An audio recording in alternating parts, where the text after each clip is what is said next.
Guys, welcome to Pinterest in 10 minutes a day, where we empower busy moms to take control of their online business with just 10 minutes a day of Pinterest marketing. My goal is to teach you the ins and outs of do-it-yourself Pinterest marketing, share success stories, and provide actionable tips to help you grow your business. Get ready to learn how to make the most out of your limited time and resources to achieve big results. Let's dive in and start building your online presence today. So today I'm going to cover, if I were to set up a new business profile, what would I do differently? Now, I have personally set up 2 business profiles for my online businesses, and I've set up well over 10 business profiles of other business owners, doing it for them and getting them with that. And I've looked over dozens and dozens of other Pinterest profiles and provided audits with it. So if I were starting a brand new business, setting up my Pinterest business profile, this is what I would do differently. The first thing is I would not stress about the random prompts that they give me with selecting boards.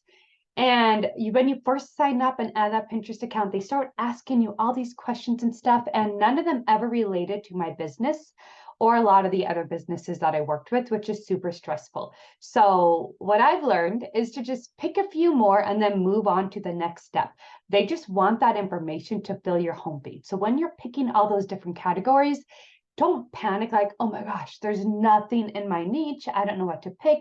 It doesn't really matter. They're just using that to update their home feed. As you are on Pinterest, as you're creating your boards, as you're adding pins, as you're searching on Pinterest, the home feed will adapt to what you're doing. And whatever you entered it at the very beginning is not going to make a deal. I remember months later trying to go back and edit those categories so that I could get more specific, but it doesn't make a difference, okay? The second thing is I would do my keyword research. As soon as I set up my business profile, as in following all those prompts, and then you have your blank page, I would go and do my keyword research first, because I'm going to use that list of keywords. I'm going to try to make a list of 20 to 30 keywords, but really have a list of about 10 of the top ones that I want to be known for on Pinterest with my business. And I'm going to use that keywords before I write my bio, before I create boards, before any of it. So that when it goes, I actually have my keyword list right here, part of it. So when I go to create the board and write the bio, I'm able to do so with a little bit more flow, looking at these keywords that I want to be known for.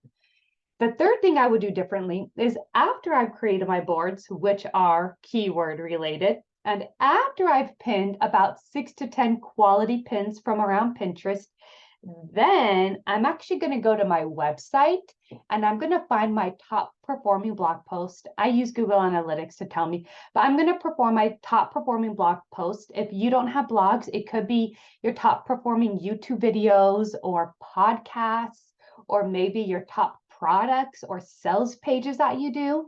And I'm going to go create 5 to 10 pins on those top performing pages.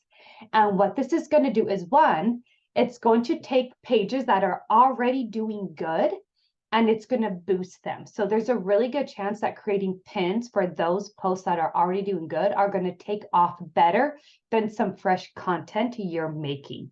So I would go back and create pins for some of this content that is already taking off and pin those to my boards. But notice how I said after you've created your boards and added pins from around the web, okay?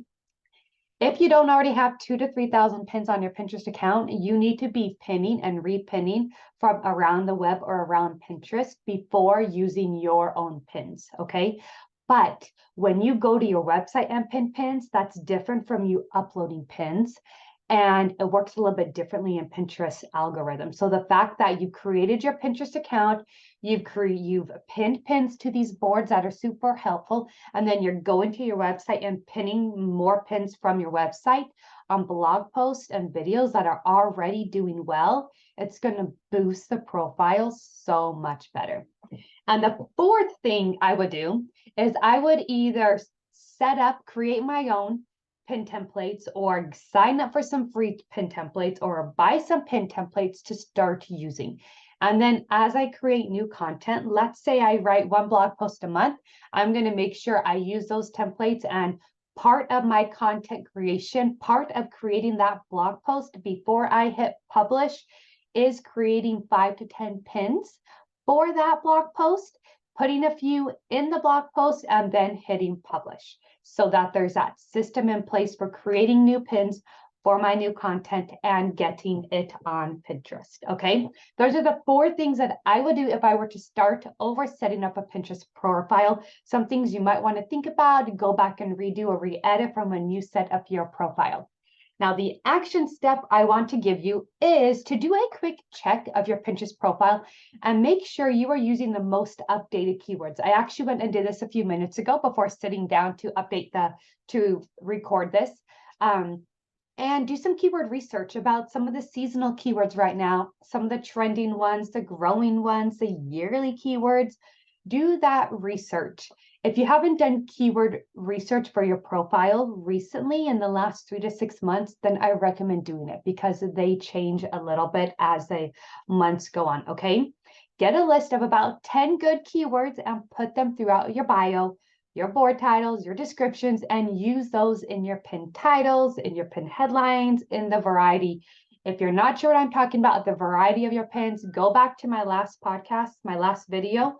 It will tell you a little bit more about that. Okay, so your action step is to, if you haven't already, do a quick keyword research and update the keywords you're using in your bio, in your boards, and that type of thing. Okay, and if you need help with keywords, actually, no, yes, if you need help with keywords, then go to sharicemerrill.com/keywords, and I have a training on how to use the Pinterest Trends tool to find trending keywords. Okay, sharicemerrill.com/keywords. Okay, so that's your action step. Do a quick audit, a little mini audit of your profile. Are you using keywords? Are you not using keywords? Look up, see if there's any more fresh keywords that you could be using. And thank you guys so much for being here, for listening. If you have any questions, I'd love for you to shoot me an email, message me on Facebook, ask them in my free Facebook group called Woman on Pinterest. Get them over to me. I want to help you out, answer those questions. Now, I'd also love it if you could help a fellow entrepreneur out by either giving me a heart, sharing this, liking this, leaving a review, whatever platform you are on, so that I can get more traction with my business as well and keep creating content to help you. Thank you so much for listening, and I will chat with you guys next time. Bye for now.